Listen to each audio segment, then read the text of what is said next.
ಇವತ್ತು ನಮ್ಮ ಕರ್ನಾಟಕ ರಕ್ಷಣಾ ವೇದಿಕೆಯ ಅಧ್ಯಕ್ಷರಾಗಿ ಮುಳಬಾಗಿಲು ತಾಲೂಕಿನ ಈ ಒಂದು ಗಡಿನಾಡು ಪ್ರದೇಶದಲ್ಲಿ ಆಯ್ಕೆಯಾಗಿರುವಂಥ ವಿಷಯ ಎಲ್ಲರಿಗೂ ಗೊತ್ತಿರೋದೆ. ಆದರೆ ನಮ್ಮ ಕರ್ನಾಟಕದ ಯಾವುದೇ ಮೂಲೆಯಲ್ಲಾಗಿರ್ಬೋದು, ಕರ್ನಾಟಕದ ರಕ್ಷಣಾ ವೇದಿಕೆಯ ಒಂದು ಅಧ್ಯಕ್ಷರಾಗಿ ಎಲ್ಲಿ ಬೇಕಾದರೂ ನಿಭಾಯಿಸ್ಬೋದು.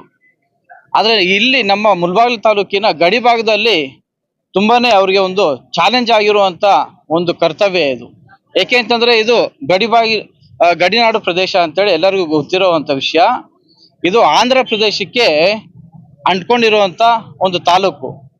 ಇಲ್ಲಿ ಒಂದು ಕನ್ನಡನ ಉಳಿಸ್ಬೇಕು ಬೆಳೆಸ್ಬೇಕು ಅಂತಂದ್ರೆ ಅವ್ರಿಗೆ ಹುಸೇನ್ ಅವ್ರಿಗೆ ಆಗಿರ್ಬೋದು, ಅವರ ಒಂದು ಟೀಮ್ಗೆ ಆಗಿರ್ಬೋದು, ಇದು ಸವಾಲಿನ ಪ್ರಶ್ನೆ.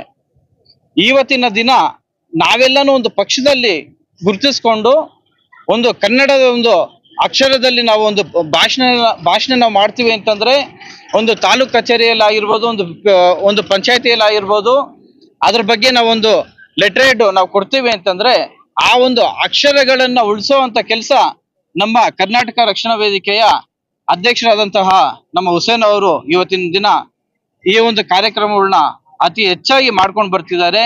ಇದೇ ತರಾನೇ ನಮ್ಮ ಮುಳಬಾಗಿಲು ತಾಲೂಕಲ್ಲಿ ಕನ್ನಡವನ್ನು ಅತಿ ಹೆಚ್ಚಿಗೆ ಬೆಳೆಸುವಂತ ಕೆಲಸ ಮಾಡಬೇಕು. ಅವರ ಜೊತೆಗೆ ನಾವು ಪಕ್ಷಾತೀತವಾಗಿ ಅವ್ರ ಜೊತೆಗೆ ನಾವು ಇರ್ತೀವಿ ಅಂತೇಳಿ ಈ ಒಂದು ಸಂದರ್ಭದಲ್ಲಿ ನಾನು ಹೇಳ್ತಾ ಇದ್ದೀನಿ.